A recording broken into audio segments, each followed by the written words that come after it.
સર્વ લોકોને રામ રામ જય શ્રી રામ. હું છું આપનો બિરજુ મકવાણા. આજે આપણે વાત કરવાના છીએ તમારા ઘરમાં મચ્છરનો ત્રાસ છે તો એને દૂર કરવા છે તો કઈ રીતે કરવો.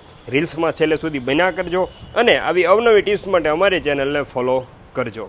હું તમને આજે જણાવવાનો છું કે ઘરમાં અસહ્ય મચ્છર અને માખીનો ત્રાસ છે.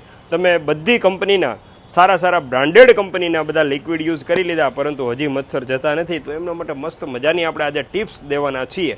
તો તમે પણ બધાને આ વિડીયો શેર કરી દેજો અને ચેનલમાં નવો હોય તો જલ્દીથી ફોલોનું બટન દબાવી દેજો. તમારા ઘરમાં મચ્છરનો ત્રાસ છે તો તમારે લેવાના છે કોલસા, સળગતા કોલસા, રાઈટ. સગડીના કોલસા હોય છે સળગતા, એ લઈ અને જનરલી તમે નારંગીની અને મોસંબીની સિઝનમાં જે મોસંબી ખાઓ છો પછી જે એમની છાલ વધે છે એ છાલ છે તમારે સૂકવી અને એમનો ભૂકો તૈયાર કરી દેવાનો છે.